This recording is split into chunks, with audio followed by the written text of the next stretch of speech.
अब हमारा नेक्स्ट जो एक्सप्रेशन ये क्या है आपका, derive an expression for intensity of electric field due to uniformly charge infinite plane sheet by using Gauss theorem.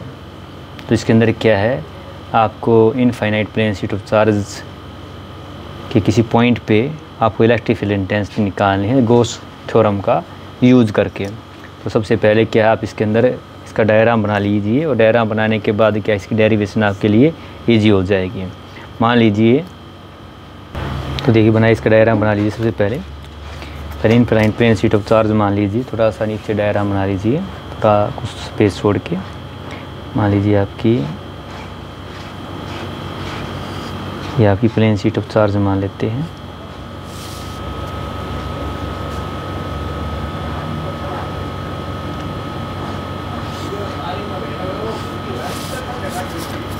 ये कोई शीट है आपकी, और यहाँ पे मैं मान लेता हूँ इसका इस तरह से आपकी कोई प्लेन शीट ऑफ चार्ज है, infinite plane of sheet charge है, ठीक है। इसकी वजह से निकालने के लिए हम क्या मानेंगे, एक इमेजिनरी सिलेंडर को मान लेंगे जिसकी लेंथ हम 2r मान लेंगे और इसकी जो एज एरिया है मान लेंगे। आइए देखिए, इस तरह से मान लीजिए इसके बीचों बीच आपका क्या है, एक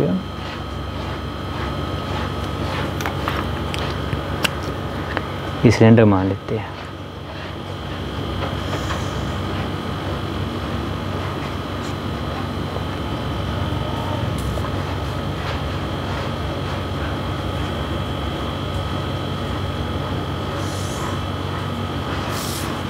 ये आपका सिलेंडर मान लिया आपने।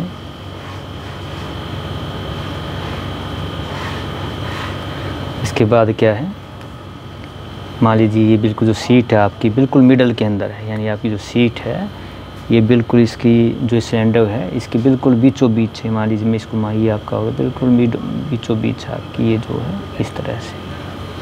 इसके बाद आपका जो हमें पी पॉइंट, किसी पी पॉइंट पे क्या निकालनी है, आपको इलेक्ट्रिक फील्ड इंटेंसिटी निकालनी है। डायग्राम को पहले अच्छी तरह बना लीजिए। इसको आपने चार्ज दिया है, जो चार्ज आपको दिया है वो यूनिफॉर्मली डिस्ट्रीब्यूट हो जाता है सरफेस के ऊपर। इसके मान लो इसके ऊपर जो चार्ज दिया है वो क्या है, इसके ऊपर आपका इस तरह ये डिस्ट्रीब्यूटेड है। मान लो आपका ये पॉजिटिव चार्ज आपका डिस्ट्रीब्यूटेड है।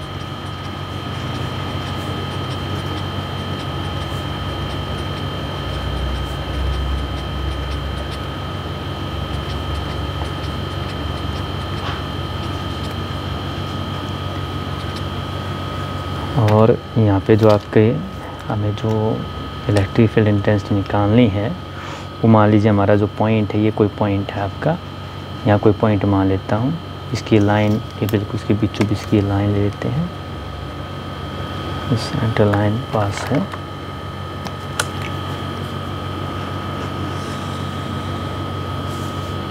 इस तरह से तो जो आपका इस पी, मान लीजिए आपको कोई पॉइंट पी है जहाँ पे हम क्या निकालना चाह रहे हैं, इलेक्ट्रिक फील्ड इंटेंसिटी निकालना चाह रहे हैं। तो यहाँ से आप देखेंगे तो इलेक्ट्रिक फील्ड सीट बीचों बीच है, तो इलेक्ट्रिक फील्ड की जो डायरेक्शन होगी वो किस तरफ होगी, वो बाहर की तरफ होगी आपकी जो है। तो आपकी जो इलेक्ट्रिक फील्ड है उसकी डायरेक्शन होगी बाहर की तरफ, इस तरफ होगी आपकी इलेक्ट्रिक फील्ड इंटेंसिटी डायरेक्शन भी इधर होगी। और आपका जो अगर ये एरिया जो आपने माना है, इसका जो एरिया वेक्टर होगा आपका मान लो ds, वो भी क्या होगा, बाहर की तरफ होगा। इसी तरह क्या है, इस तरफ आपकी जो है इस तरफ भी आपका इलेक्ट्रिक फील्ड इंटेंसिटी और जो एरिया होगा आपका दोनों इस तरफ होंगे आपके।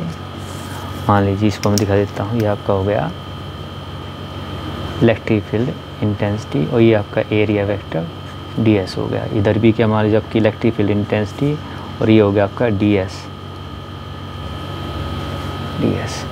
एक पॉइंट और मान लेते हैं, मान लीजिए यहाँ पे एक पॉइंट ले लेते हैं, ये जो पॉइंट आप यहाँ ले लेते हैं, एक कोई एरिया और लेते हैं। तो जो आपका यहाँ पे देखेंगे इस पॉइंट के ऊपर अगर आप देखेंगे तो इलेक्ट्रिक फील्ड इंटेंसिटी की जो डायरेक्शन होगी वो क्या होगी आपकी, इधर होगी। इलेक्ट्रिक फील्ड डायरेक्शन क्या है आपकी, इस तरफ है। और जो आपका एरिया वेक्टर है वो एरिया कहाँ पे है, मान लो आपका इधर है, ds जो आपका है इस तरफ होगा।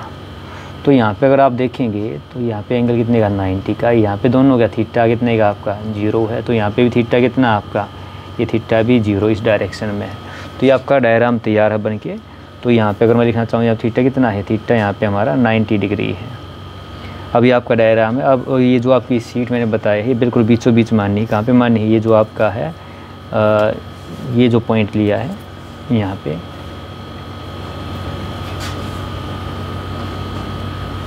जो आपका यहाँ से लेके यहाँ तक जो ये दूरी है, ये वाली जो आपकी है, ये सिलेंडर आपने यहाँ तक लिया है, तो ये दूरी मान लो यहाँ पे भी आर मान लेता हूँ, 2 आर मानना है इसलिए। और यहाँ पे जो आपका मान लो आपका बीचों बीच हो गया इस तरह से। और इस तरफ भी आपकी जो ये दूरी है यहाँ से लेके यहाँ तक, यहाँ की यहाँ तक सीट तक, ये भी कितनी है आपकी? आर है। लिख देता हूँ, ये कितना आपका? ये भी आर है और ये भी कितनी है? आर है, यानी सीट 2 आर आपकी। तो ये था आपका डायग्राम। ये डायग्राम को बनाने के बाद अब आप इसको देख के बड़ी इजीली इसको एक्सप्लेन कर सकते हैं। आइए कैसे करते हैं। इस डायग्राम को देख के आप बड़ी इजीली लिख सकते। देखिए, let us consider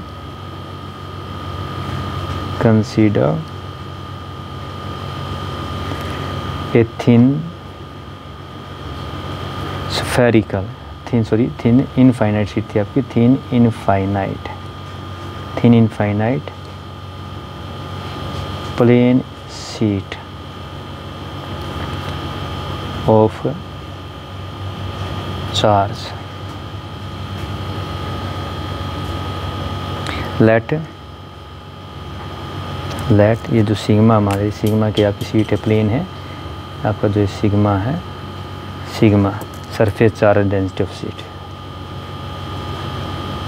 surface charge density of sheet है। लेट अस कैलकुलेट, हमें क्या करना है? लेट अस कैलकुलेट, क्या निकालना? Electric field intensity at any point P at a distance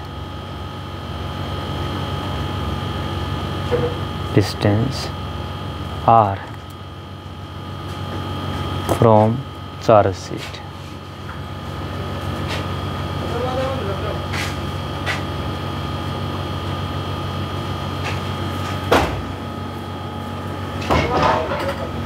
तो देखिए, अब इसका क्या, इस डायग्राम को देख के आप इजीली लिख सकते। देखिए, ये क्या आपकी, आपने एक इमेजनरी जो मैंने दिखा है यहाँ पे, एक इमेजनरी सिलेंडर लिया जो सीट के अंदर नहीं था, अपने पास से हमने माना इसको। तो यहाँ मैं लिख भी देता हूँ, consider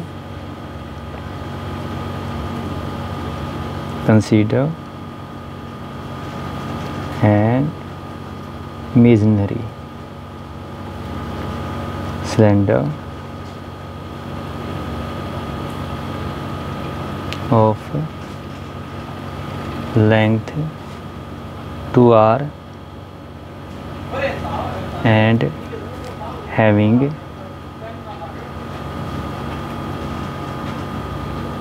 edge area ds. The plane charge sheet lies the plane charge sheet lies at middle of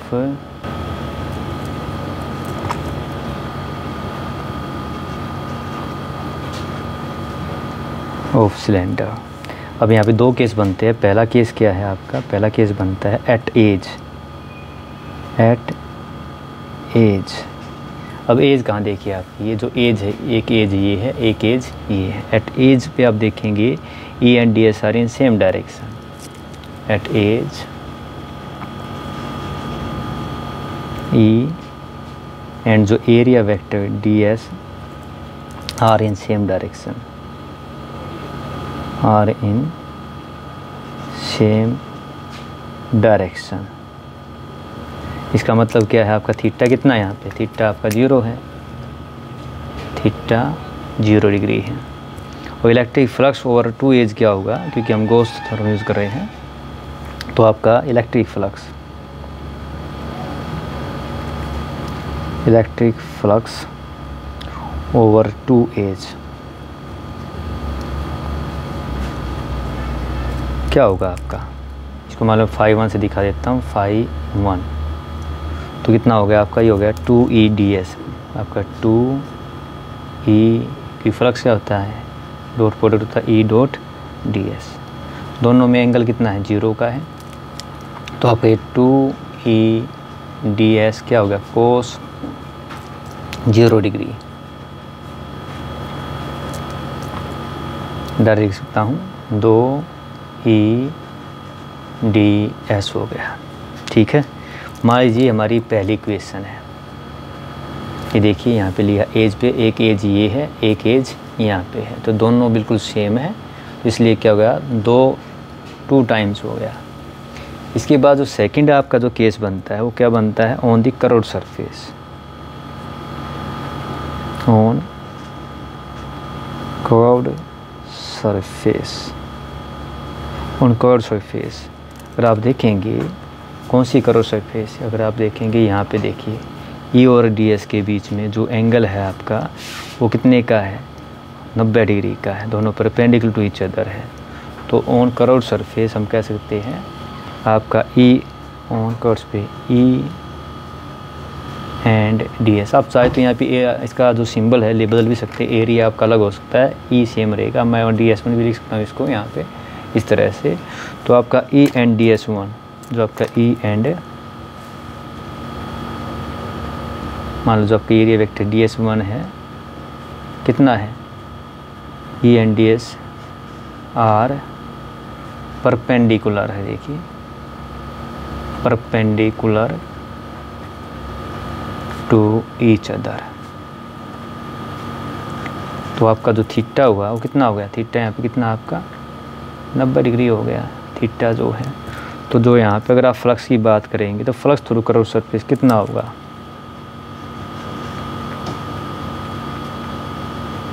flux through curved surface, मान लीजिए फ्लक्स को मैं phi 2 से दिखा देता हूँ, आपका जो phi 2 होगा वो कितना आएगा, क्योंकि दोनों के बीच में एंगल कितने का, 90 डिग्री का है, तो आपका EDS1 है। यहाँ पे जो हम बात करें वो क्या लिखेंगे, EDS1 cos 90 डिग्री, कितना होगा आपका 0 होगा। तो इसका फ्लक्स कितना आ गया आपका, ये वाला 0। अब इन दोनों का यूज़ करके हम टोटल फ्लक्स निकालेंगे, दोनों का यूज़ करके क्या निकालेंगे, total flux.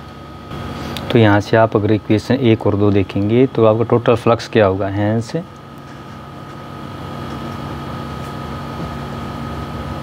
Total flux through या total flux over whole surface और होल सरफेस ऑफ सिलेंडर कितना होना चाहिए आपका। अगर हम देखेंगे तो टोटल फ्लक्स आपका क्या आएगा, जो phi से दिखाऊं ये क्या था आपका phi 1 जमा phi 2, ये सिंबल है फ्लक्स का। और ये कितना आ गया आपका अभी पीछे, या 2EDS आ गया। तो ये आपकी इक्वेशन जो मान लीजिए आपकी तीसरी इक्वेशन आ गई है। ठीक है, अब हमें क्या करना, by Gauss theorem, by using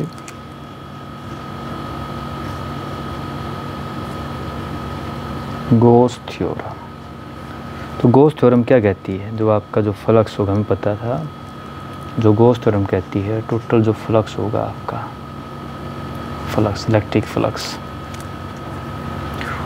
total electric flux जो आपका आएगा वो क्या था आपका EDS था, पल्स में यह क्या था EDS1 था, ये ट्वाइस था। ठीक है, तो ये क्या होता है, ये होता है सिग्मा क्यू बटे में टोटल चार हो गया एप्सिलॉन नॉट, सॉरी। तो यहाँ पे आपका कितना आ गई फ्लक्स, कितना आपका 2, ये था 2EDS ये था, और ये किसके बराबर आ गया आपका, ये आ गया क्यू बटे में एप्सिलॉन नॉट।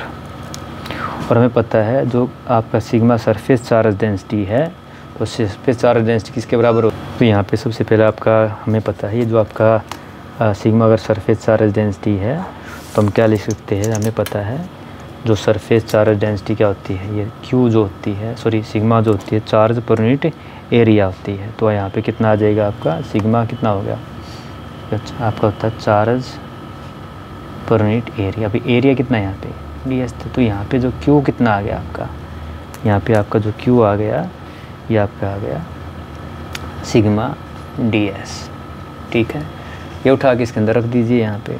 तो ये जो आपका 2e/ds है इसको हम लिख सकते हैं sigma ds by epsilon not लिख सकते हैं। और यहाँ से दोनों तरफ देखेंगे तो मैं इस ds को काट देता हूँ। और हमें निकालना क्या, हमें तो इलेक्ट्रिक फील्ड इंटेंसिटी निकालनी है।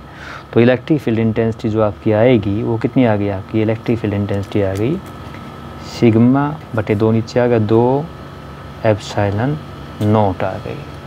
तो ये थी आपकी सरफेस चार्ज, सॉरी ये थी आपकी इलेक्ट्रिक फील्ड इंटेंसिटी। तो यहाँ पे आपके अगर इस इक्वेशन को मैं आप मान लीजिए तीसरा लेता हूँ, चौथा इक्वेशन ले लेता हूँ, आपकी 4th इक्वेशन है। तो फ्रॉम इक्वेशन जो आपने ये ली थी ये वाली आपकी equation 3rd and from equation 3rd and 4th से आपने निकाला, आपका क्या आ गया, सीधा क्लियर आ गया कि आपकी जो इलेक्ट्रिक फील्ड इंटेंसिटी जो ई आ गई आपकी वो क्या आ गई सिग्मा बाई 2 एप्सिलॉन नॉट आ गई। और यही क्या है आपकी एक्सप्रेशन में निकालना था। Infinite plane sheet of charge की वजह से जो इलेक्ट्रिक फील्ड इंटेंसिटी होती है ये होती है। इसको आप देखें कोई टर्म इसके अंदर आर की नहीं है, तो हम लिख भी सकते हैं कि हैंस आता भी paper E is independent, E is independent of R. तो ये आपको इतना ये एक्सप्रेशन करना था।